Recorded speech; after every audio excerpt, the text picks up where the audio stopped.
Pushkin. Paul Simon's one of the greatest living songwriters. Since debuting with Art Garfunkel in 1957, Paul's written countless songs that are quintessential to the American psyche. This year, at 81 years old, he's released the latest addition to his beloved catalog, 7 Psalms, to an outpouring of critical acclaim. In 2021, Malcolm Gladwell and Bruce Headlam released the audio original Miracle and Wonder: Conversations with Paul Simon. It's an intimate look into Simon's songwriting alongside never-before-heard live studio versions of hits including The Boxer, The Sound of Silence, and, of course, Graceland. If you haven't listened to Miracle and Wonder, I highly recommend checking it out. It's available on Audible and at pushkin.fm. This fall at Pushkin, we'll be releasing an updated version of the audiobook with a brand new chapter featuring even more from Malcolm and Paul's newly recorded deep dive into 7 Psalms. To celebrate this newest chapter in Paul Simon's 65-year career and the latest addition to Miracle and Wonder, on today's episode of Broken Record, Malcolm Gladwell sits back down with Paul to discuss the creation of his newest album. Paul explains why he feels music reviews are more about the writer than the piece of music being critiqued, and he talks about why many of his lyrics take a more conversational bent. He also recalls how the title for his newest record came to him in a dream after he considered never writing another piece of music again. This is Broken Record, liner notes for the digital age. I'm Justin Richmond. Just a quick note here. You can listen to all of the music mentioned in this episode on our playlist, which you can find a link to in the show notes. For licensing reasons, each time a song is referenced in this episode, you'll hear this sound effect. Here's Malcolm Gladwell with Paul Simon. So how have you been? You've this album, I was reading through the reviews, and I was like, can I find a bad review? I can't find one. This has never happened. I'm so used to getting bad reviews myself that when someone you hit for the cycle on this, is like, there's no... That's a great, I love all baseball metaphors. Well, it's very pleasant to have a hit, you know? I don't read reviews, so I didn't read any of them. I'll tell you, they are 100%, they are rhapsodic. You should read them. They're fantastic. They're like... You know, if I do read them, I will not be happy. The reviews are about the reviewer. Yeah. So, number one, you're getting an insight into somebody's ego, which is sort of private in a way. So I'm not really comfortable with that. Mm-hmm. Number two, some people get what I'm doing and other people don't really get what I'm doing. They still, evidently with these reviews, they still like it, maybe even like it a lot. But they don't go to the reasons that I put there. So, I'll give you an example of things that I've heard, because I haven't read any. He's dealing with his mortality. I can understand that somebody would say happens not to be the case. You know, the way that I write, I would say from that they're probably mostly going on the song Wait. You know, the way that I write it's partly true personally. It's partly like a wish that I have. It's partly other people's lives, but it's a character. Even though the character is me, it's not really me. It's a character. So that character is dealing with the issue of mortality. That's because the way that song was written, maybe one of the last or the last song. The reason that it's placed there is because that's a way to conclude the piece. So it's appropriate, but it's not consuming my time and thought. Of course, it's there, of course, but I'm not getting something out that I have to say.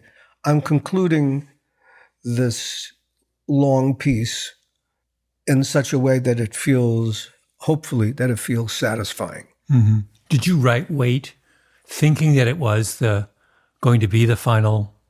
Yes, I wrote it as the final piece. That's why I think it was either Wait or Trail of Volcanoes. That was the final piece that I wrote. What happened with Trail of Volcanoes was I had another song and it didn't fit anywhere. And so I said, I have to lose this one. It's good. It was a guitar piece. It wasn't a written song, but it didn't fit musically anywhere. It just couldn't find its place. I was at that point in the construction of the piece or the album where my craftsmanship and my editing is dictating what I'm doing. It says to me, that is slowing everything down, no matter where you put it.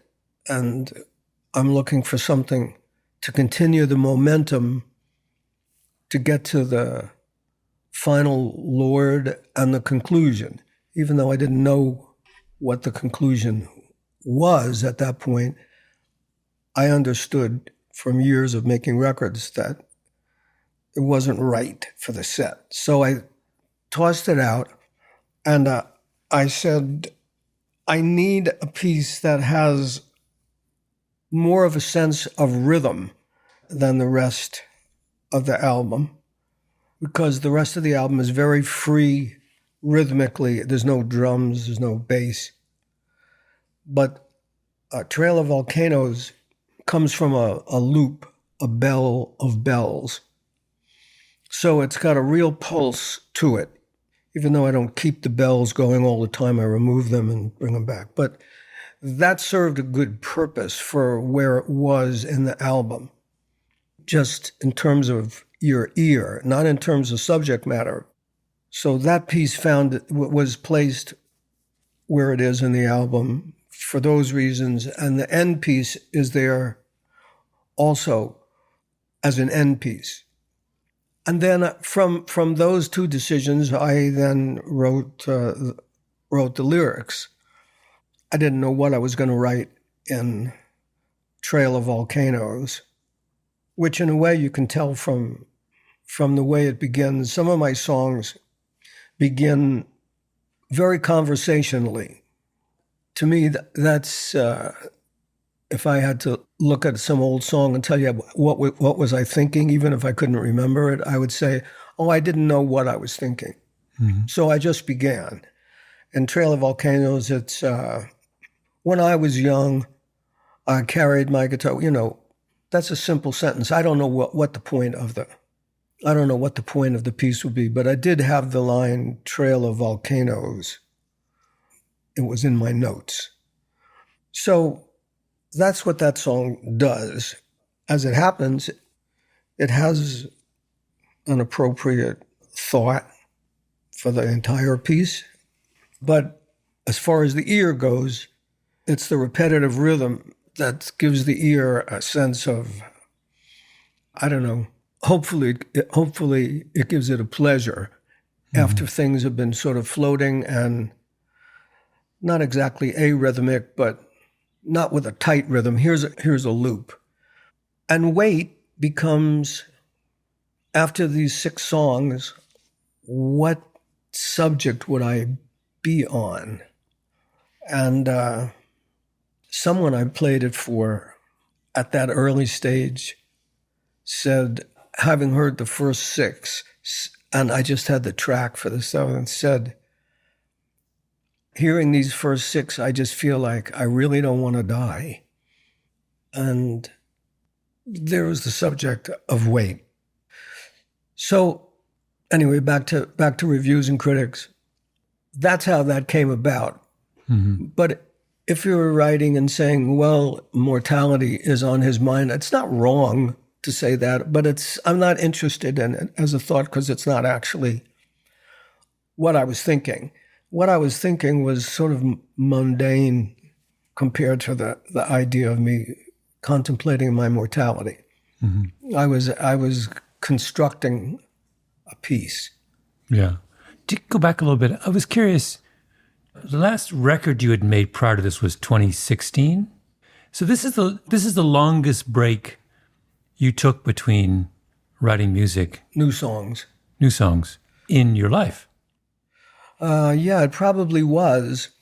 When I stopped performing and said I'm going to stop, which I think was in 2018, Yeah.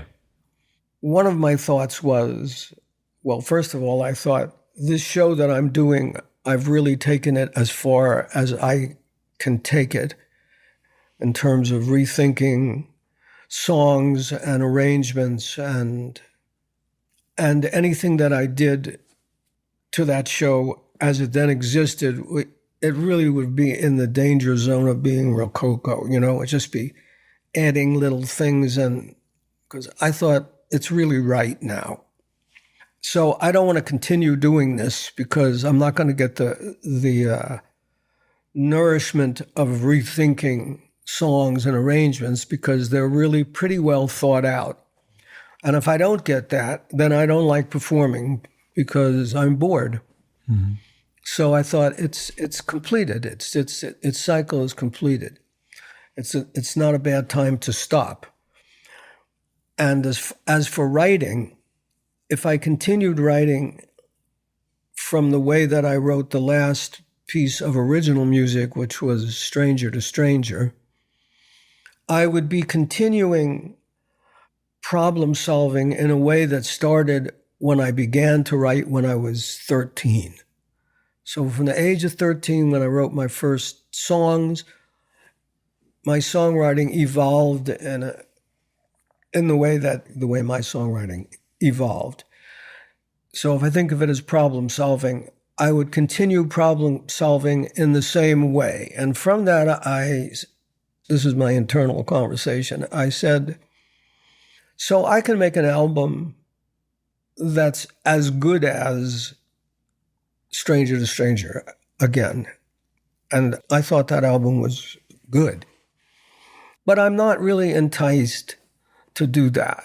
So I'll just not do it. I'll just stop.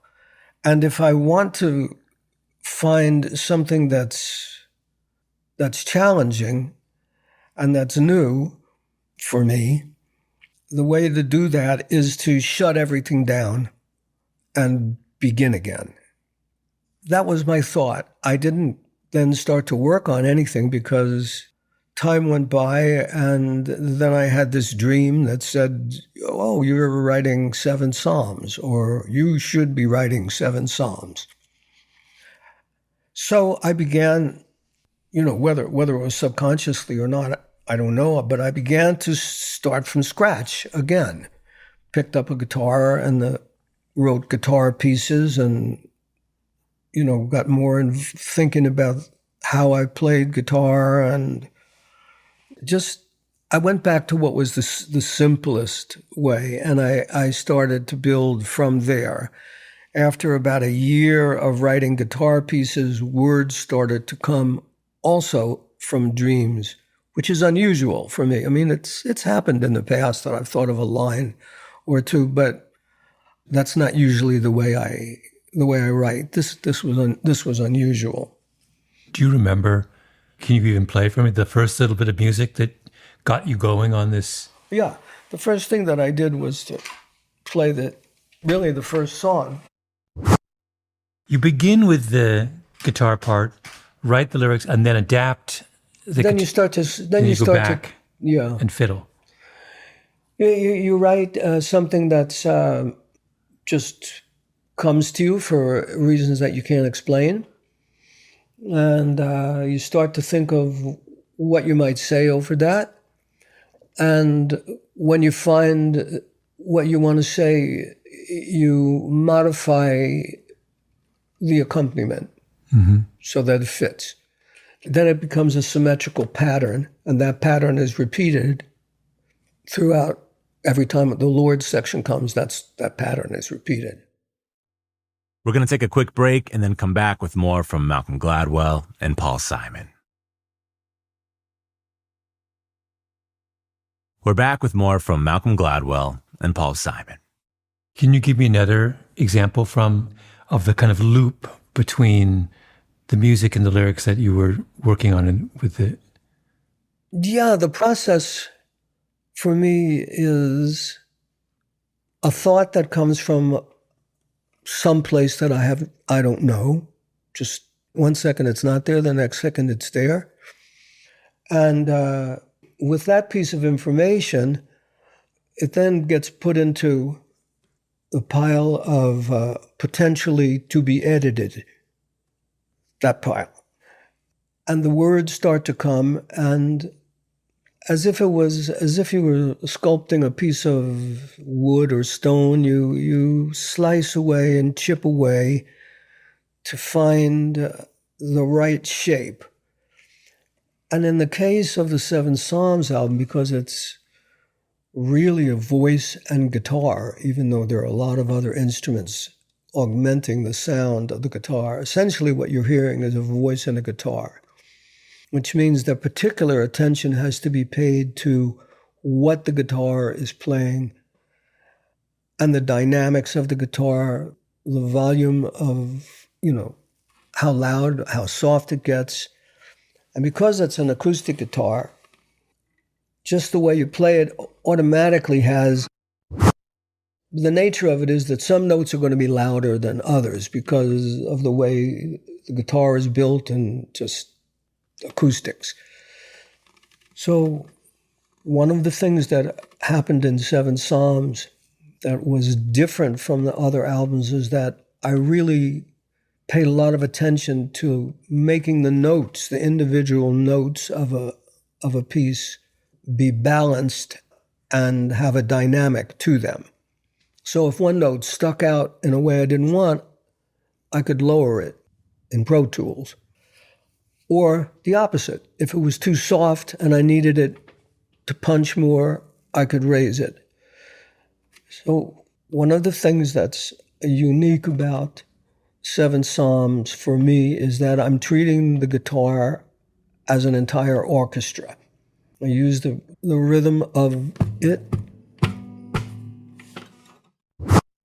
So, because it's just a guitar and a voice, I'm paying a lot of attention to what's going on with the guitar.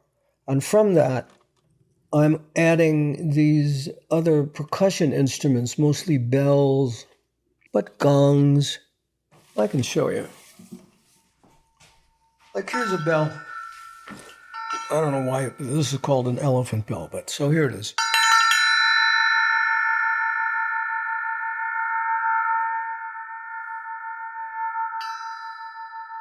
It's not so much the hit that I'm interested in, it's the overtones that are going to continuing. Has a little pulse. So I would attach that to certain notes. Where was that sound used? What song? Oh, throughout the record. Yeah. Just must probably used 100 times. And is that it's called an elephant bell? It's called an elephant bell. Is it actually a kind of vintage? It's not new. Yeah. I don't know how old it is.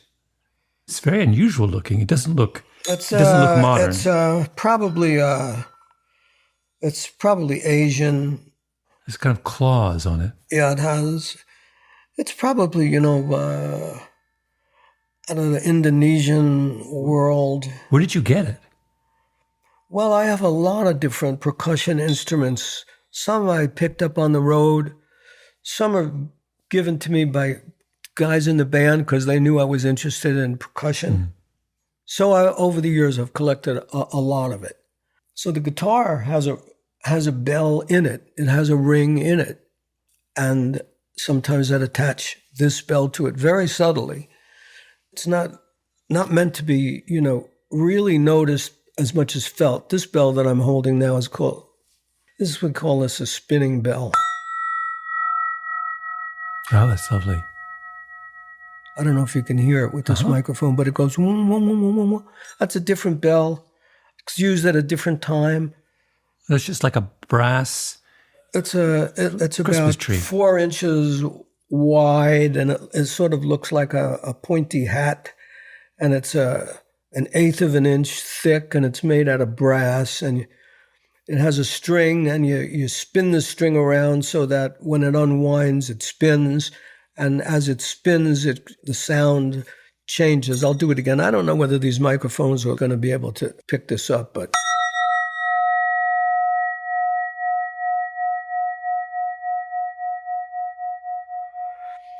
That's just one of 10 different sounds that I used.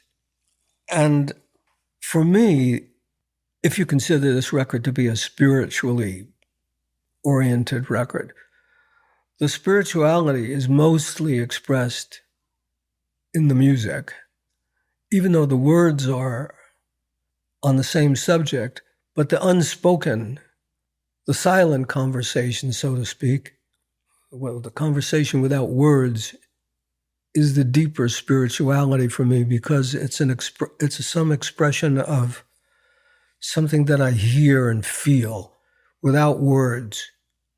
So going back to reviews, if you're not focused on that aspect, and most reviewers are not going to focus on that because most reviewers are writers, and so they focus on words. Some reviewers are musicians as well, and they hear these other things. When I was mixing the record, I played this for a musician friend of mine who happened to be in another adjacent studio. And he said, I like to listen to it at home. And then when he saw me the next day, he said, I kept thinking to myself, did I just hear, I thought I heard a glimmer of...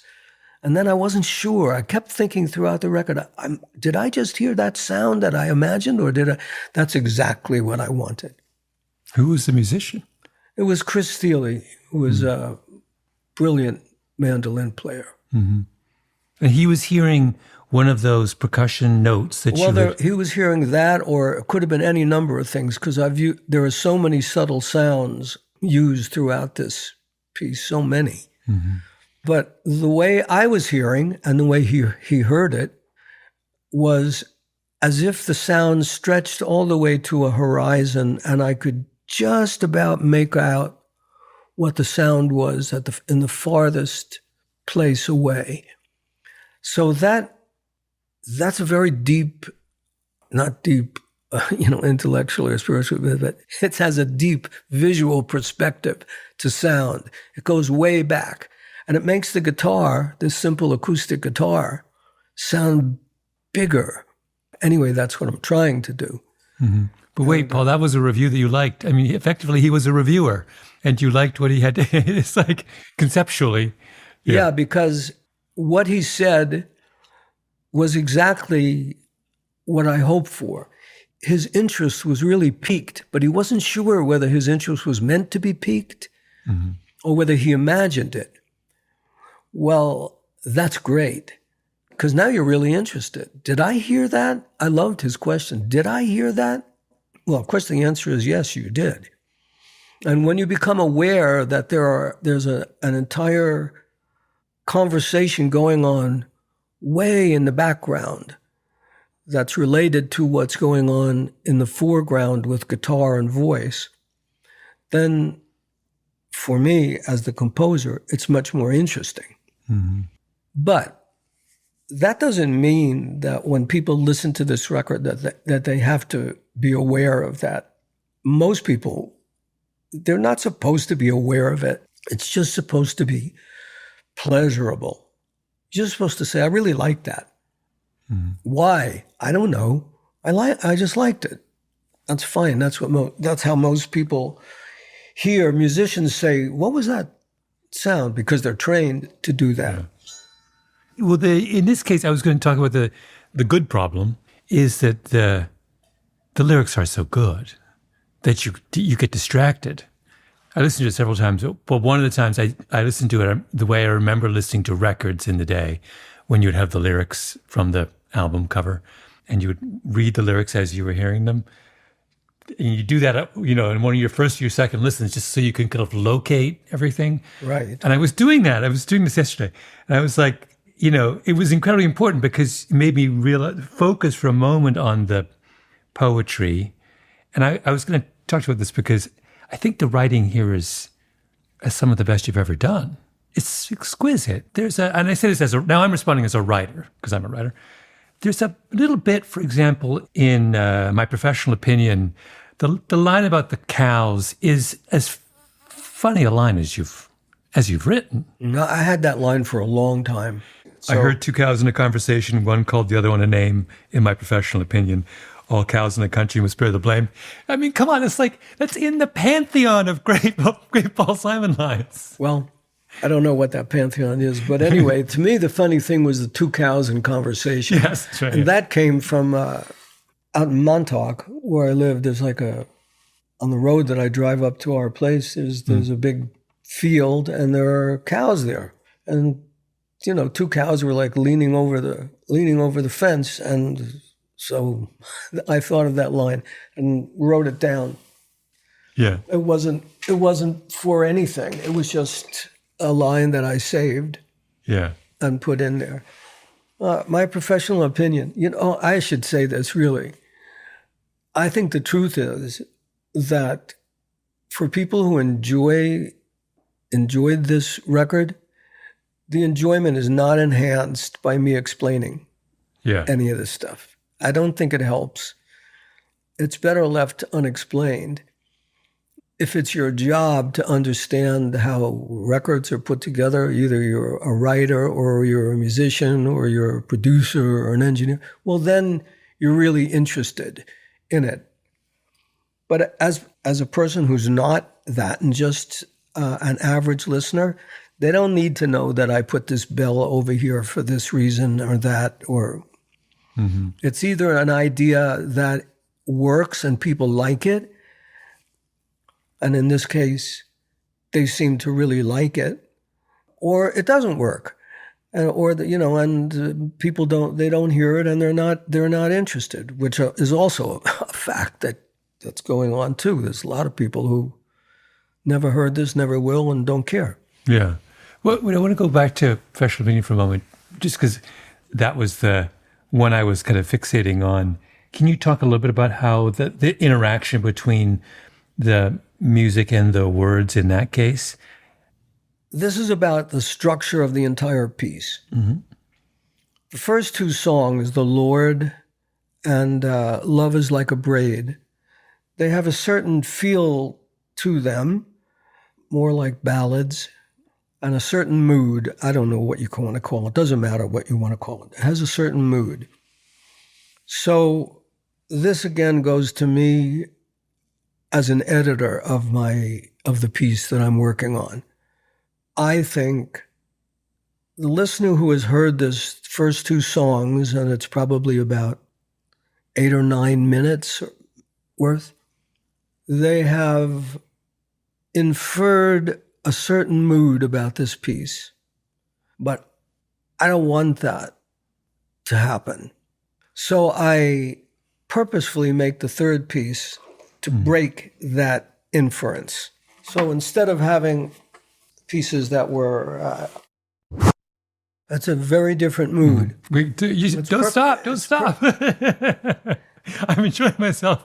Oh. Well, the reason I can't remember, the reason I'm not playing more is that, I haven't played it in a long time. So I'm sort of going by muscle memory. Yeah.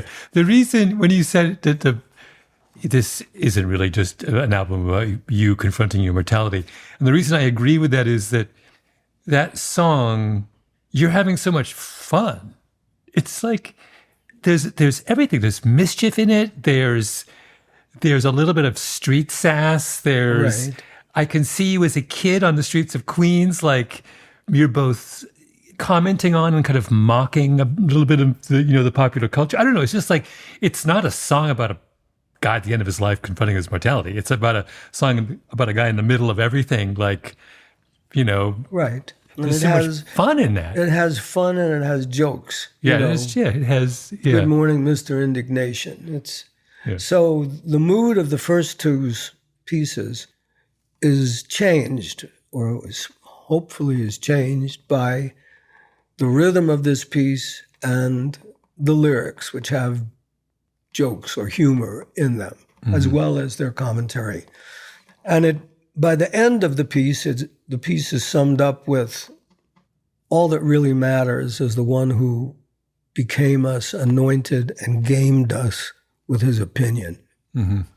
So that brings me back to the theme of where the entire piece is headed. Mm-hmm. And now I'm set for really the beginning of the album, Your Forgiveness. From here on, it's going to be sort of intense and growing. So the first two songs introduce you to the mood and the theme. The third song says, don't get too settled into that and think that this is not what people are thinking. Yeah. This is what I'm thinking as someone who's observing attention span of a listening audience, or imagining their attention span and trying to make it as enjoyable as possible by not allowing you to get bored too early. Yeah. But it's very, I mean, I'm remembering back to our long conversations 2 years ago, it's typical of your kind of writing and communication style that you like to establish something and then say, wait a minute. And then the humor often comes in you amending the Right. impression that you've given. That's right. Yeah.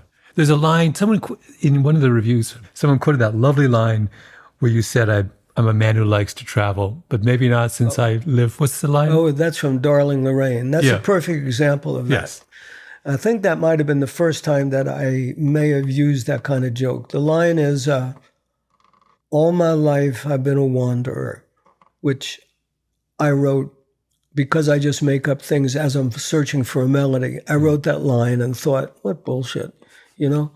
So what it ends up in the song is, all my life I've been a wanderer.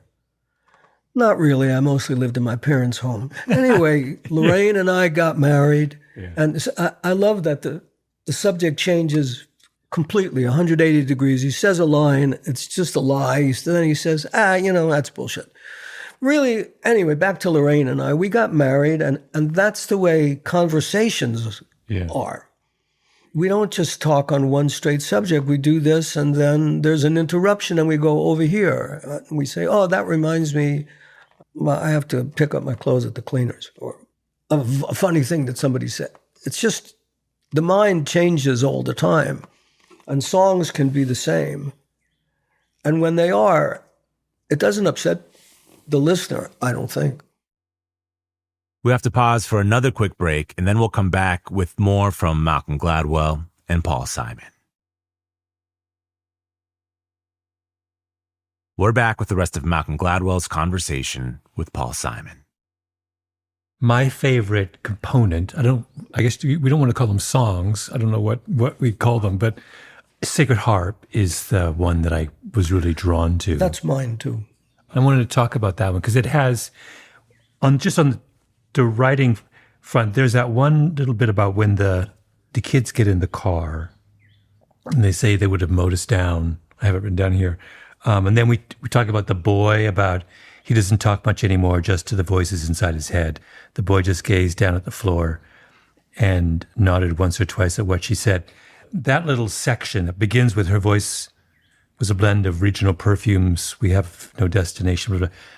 It's another one of those things where I was like, this is as beautiful and perfect a lyrical section as you've ever done. It's like, thank you. It's an entire scene in a brilliant, moving, powerful scene in 4 lines. Well, yeah, I could use you as my reviewer. You can review all my stuff. I'm happy to. But I don't know where that came from, her voice, a blend of regional perfume, but it sang perfectly. Mm-hmm. And it also had a description of... when you say it sang perfectly, what do you mean?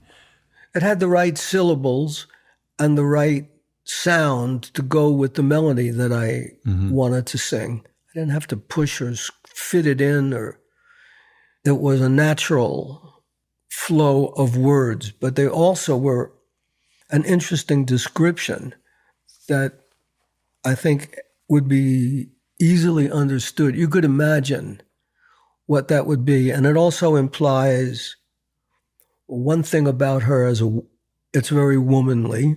Mm-hmm. And the other is that it feels Southern, too, to me. It's like regional perfumes. I don't think of it as New York perfume. I think of it as Southern. Yeah. Backcountry Maine is not a perfumed accent. Yeah, it feels like it's Texas. Yeah. Which is where it was set in my mind. You wrote that lyric here. Yeah. And that's why Edie's voice, which it serves the song in several ways that are powerful, I think. First of all, you're not expecting to hear another voice come in on the record that has only been me and the guitars so far. So it's a surprise. And Edie is from Texas, and she sings great no matter what she does. She's one of those people that's, has perfect pitch and sings in tune all the time. It's very enviable. But she's also naturally inhabits that character.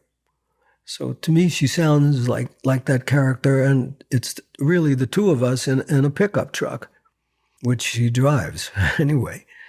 So she was the right person to tell that story. And her accent is like that. It is that sort of soft Southern accent. Mm-hmm. So it's a little play. It's a little play that's going on there with different characters. And sometimes like when she's introduced with her lines, "Hurry, get yourself inside the truck," to the hitchhikers when it's raining, the both of us sing that line. I'm singing harmony to her, but I fade out my voice somewhere in the middle of the first sentence. So it's sort of my voice introduces this character, but it doesn't stay for the conventional length of time, which is one line or something. It's not a usual duet form. It's a sound that comes and then disappears. That's like a lot of sounds on this record. They appear and they disappear, and then the listener says, "What was that?" Mm-hmm. Or hopefully they say that. It's meant to be the way we observe and the way we think. We don't think in 4 bars or 8 bars.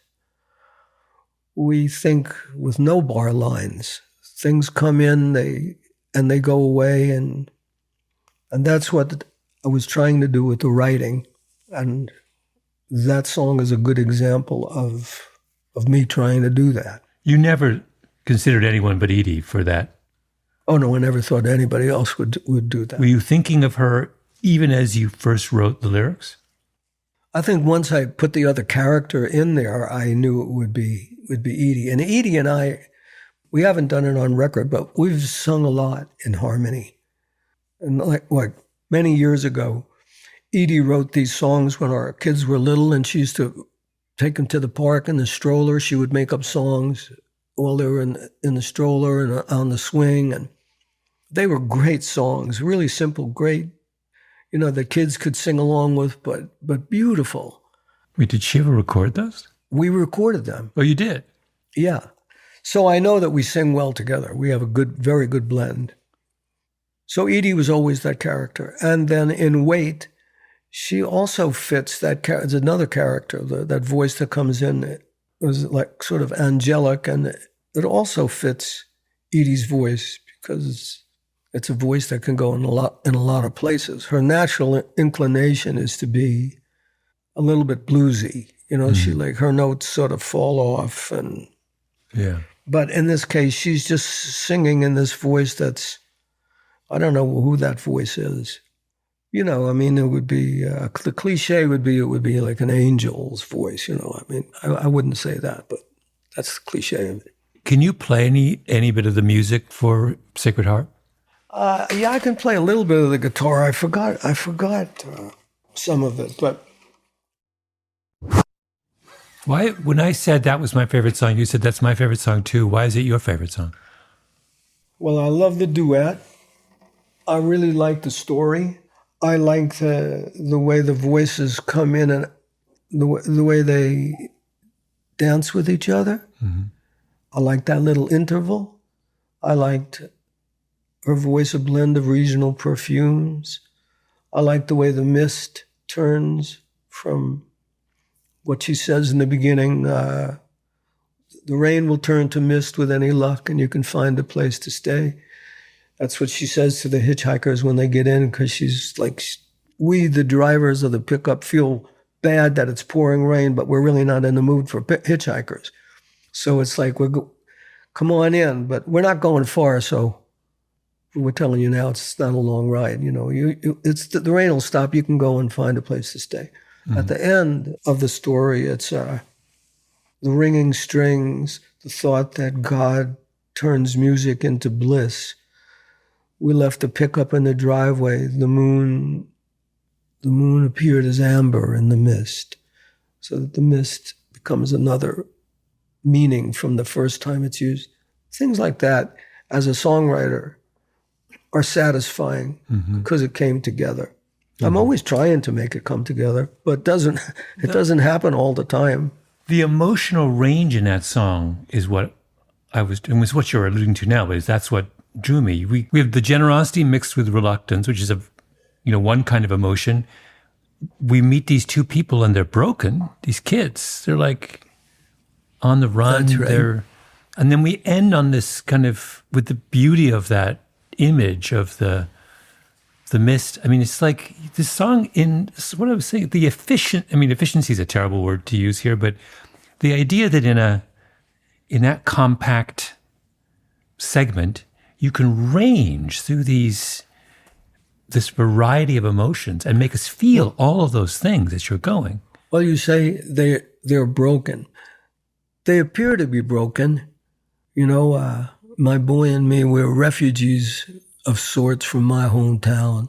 They don't like different there. They would have mowed us down, like weeds. Mm-hmm. So they seem like they're broken. He doesn't talk much anymore, just to the voices in his head. But really, they're seekers of spiritual bliss, the sacred harp that David played to make his songs of praise. We long to hear those strings that set his heart ablaze. They're the enlightened pair, really. Mm-hmm. It's an interesting story, I thought. Oh, it's gorgeous. It's odd. It's the one. I mean, as someone who was raised in the church, it's the song that's the most kind of explicitly biblical. Really, you could turn that into a hymn. It could be sung in a church. I'd get a lot of pleasure if it did find its way into that environment. I'd like that. That would give you a lot of pleasure because they would recognize. Because I like when songs go to different places. Mm-hmm.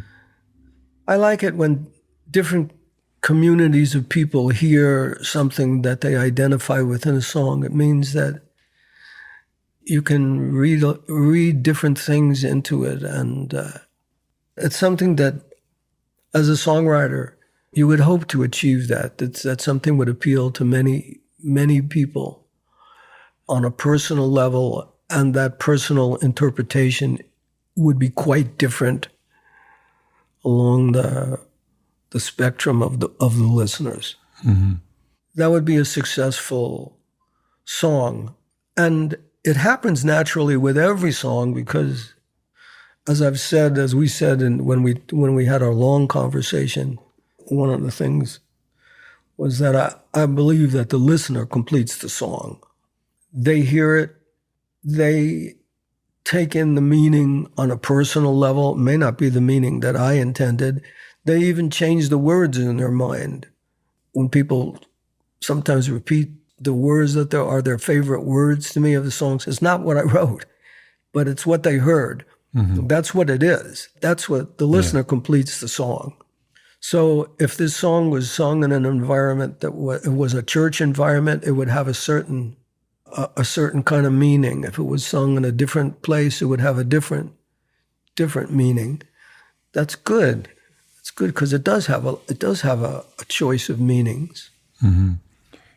Was the production of this record different than previous records? Was it more exhaustive? No. It was the same. It's the same. This was just a different animal, that's all. It's not exhausting anyway.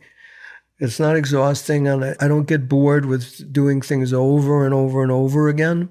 It's not even a thought that enters my mind, this is boring. You're searching for something that you can hear, but you haven't attained yet. So you really get interested in the pursuit. It's not boring. It's not exhausting at all. It's really, when you're hot on the trail, it's really exhilarating.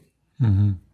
And it's part of what makes me like to do this and why I've spent my whole life doing it. Is I really enjoy it. And when I get it right for myself, then I get a little blast of dopamine in my brain and I'm addicted. I want it again. Thanks to Paul Simon for taking us behind the making of his newest album, 7 Psalms. Be sure to check out the audio original Miracle and Wonder Conversations with Paul Simon to hear more about Paul's brilliant career. You can find it at audible.com or at pushkin.fm. And again, we're releasing a new version of that book along with a brand new chapter about 7 Psalms this fall. You can hear Paul's new album, 7 Psalms, along with all of our favorite songs of his on a playlist at brokenrecordpodcast.com. Broken Record is produced with help from Leah Rose, Jason Gambrell, Ben Tolliday, Nisha Venkat, Jordan McMillan, and Eric Sandler. Our editor is Sophie Crane.